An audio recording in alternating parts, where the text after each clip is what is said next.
ابا صالح التماس دعا.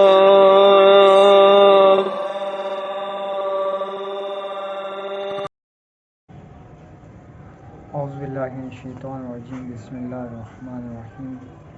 الحمدللہ رب العالمین.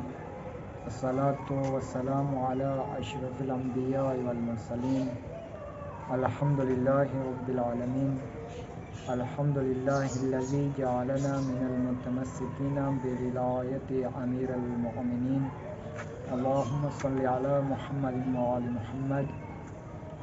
اما بعد فقط قال رسول اللہ صلی اللہ علیہ وسلم: من مات ولم یعرف امام زمانہ مات میتۃ جاہلیہ. اللہم صل علی محمد وآل محمد. عزیز محترم سامعین گرامی، محبان اہل بیت، آج ہم پھر ایک دفعہ آپ کی خدمت میں حاضر ہوئے ہیں معرفت امام زمانہ علیہ السلام کے موضوع پر گفتگو کرنے کے لیے. آپ کے سامنے میں نے اللہ کے رسول حضرت محمد مصطفیٰ صلی اللہ علیہ وسلم کا ارشاد مبارک بیان کیا ہے، جس میں اللہ کا رسول حضرت محمد مصطفیٰ صلی اللہ علیہ وسلم ارشاد فرما رہے ہیں: من مات ولم یعرف امام زمانہ، کہ جو بندہ اپنے زمانے کے امام کی معرفت کے بغیر مر جاتا ہے تو وہ جاہلیت کی موت مرتا ہے. یعنی جاہلیت کون سی؟ کفر کی موت مرتا ہے.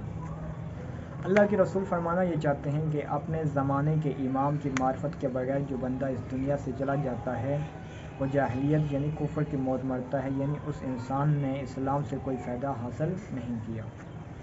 حضرت امام جعفر صادق علیہ السلام فرماتے ہیں کہ جو بندہ اس حالت میں رات گزارے کہ وہ اپنے زمانے کے امام کو نہ پہچانتا ہو، اگر وہ اس حالت میں مر جاتا ہے تو بھی جاہلیت کی موت مرتا ہے. یعنی امام فرما رہے ہیں ایک رات اگر بندہ اپنے زمانے کے امام کی معرفت نہ رکھتا ہو، اگر اس حالت میں اسے موت آ جاتی ہے تو وہ جاہلیت یعنی کفر کی موت مرے.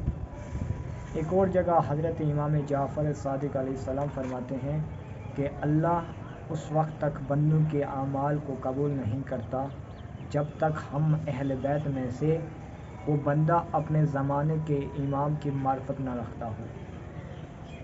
یعنی اللہ بندوں کے عمل اس وقت تک قبول نہیں کرتا جب تک ہم اہل بیت میں سے اپنے زمانے کے امام کی معرفت نہیں ہو.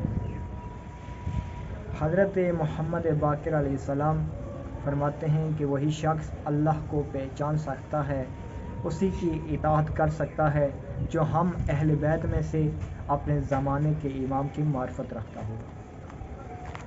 یہ معرفت امام اتنا ضروری ہے عزیزان. اگر اپنے زمانے کے امام کی معرفت نہیں ہوگی تو حال پھر کوفہ والوں کا ہوگا. حال اگر اپنے زمانے کے امام کی معرفت نہیں ہوگی تو حال پھر کربلا والوں کا ہوگا. کوفہ میں کیا ہوا تھا جب ابن زیاد بنی ہاشم کا لباس پہن کر کوفہ میں داخل ہوا تھا، کوفہ کے لوگوں نے اسے اپنا ولی تسلیم کر لیا تھا. یعنی امام بنا لیا تھا. ان کو معرفت امام نہیں تھی، ان کو اپنے زمانے کے امام کی معرفت نہیں تھی. کربلا میں کیا ہوا؟ لوگ جانتے تھے یہ اولاد نبی ہے، نواس رسول ہے، پہچان رکھتے تھے لیکن معرفت نہیں رکھتے تھے. عزیزان، ہمارے لیے لازم ہے کہ ہم اپنے زمانے کے امام کی معرفت حاصل کریں. تو آج ہمیں اپنے آپ سے یہ سوال کرنا چاہیے، آج جو ہمارے زمانے کا امام پردہ غیبت میں ہے اس امام کے لیے ہم نے کیا کیا ہے؟ آج ہم اپنے آپ سے سوال کرتے ہیں کہ آیا اس 15 20 25 30 سالہ زندگی میں اس امام کی خوشنودی کے لیے، اس امام کی رضا کے لیے جو پردہ غیبت میں ہمارے انتظار میں ہے، ہم نے اس کے لیے کیا کیا ہے؟ آیا وہ امام جو پردہ غیبت میں ہے وہ خود بیان کرتا ہے کہ اگر میں تم سے ایک لمحے کے لیے اپنی نگاہ تجھ سے ہٹا لوں تو میرے دشمن تمہیں تباہ و برباد کر لیں؟ وہ امام جو ہر دکھ درد میں ہمارے لیے ہمارا مسیح ہے، وہ امام جو ہر مشکل میں ہماری مشکل کشی کرتا ہے، وہ امام جس کی محبتیں ہماری زندگی کی ضمانت دیتی ہیں، وہ امام جس کے وجود سے یہ کائنات باقی ہے، آیا اس امام کے لیے ہم نے کیا کیا؟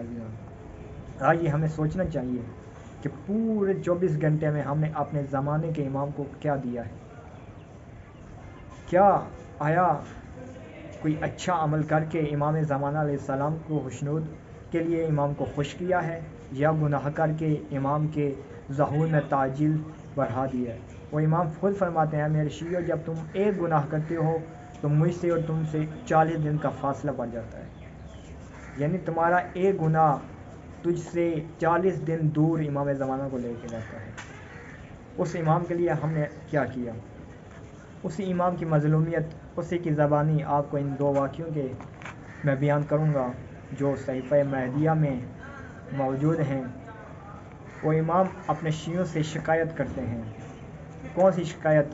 شیخ حاج محمد جعفر جوادی بیان کرتے ہیں کہ اللہ کے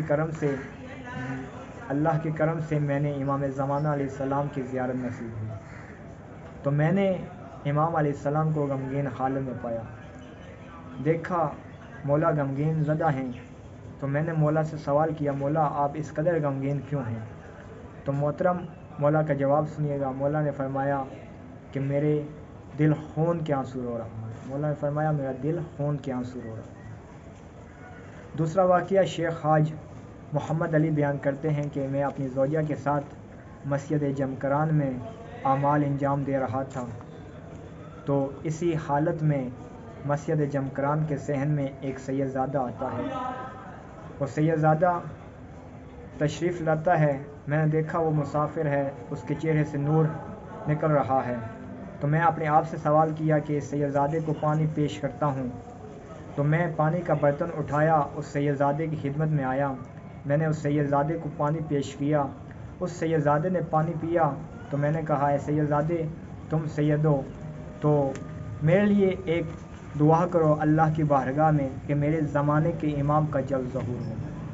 میں نے سوال کرنا ہی تھا کہ اس سیدزادے نے میرے طرف تعجب سے دیکھا، تھوڑے دیر کے بعد اس نے کہنے لگا، اگر میرے شیعہ اس پانی کی برابر مجھے اہمیت دیتے تو میرے لیے ظہور کی دعا کرتے۔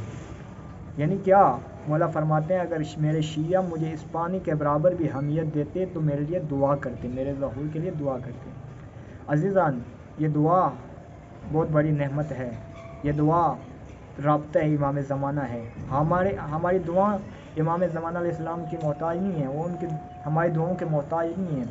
یہ دعائیں کیوں ہیں؟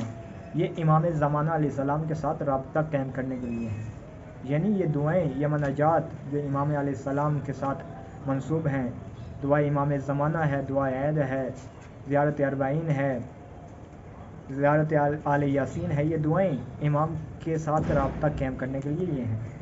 یعنی آج اگر ہم الاجل الاجل کہتے ہیں تو عمل سے بھی ہمارے الاجل کی سزا آنی چاہیے۔ عزیز محترم، ہم تب ہی امام کے نزدیک ہو سکتے ہیں جب یہ دعائیں اپنی زندگی میں لاگو کریں گے۔ تو عزیزان، آئیے ہم بھی کوشش کرتے ہیں، آپ بھی کوشش کیجئے کہ اپنے زمانے کے امام سے رابطہ قائم کریں۔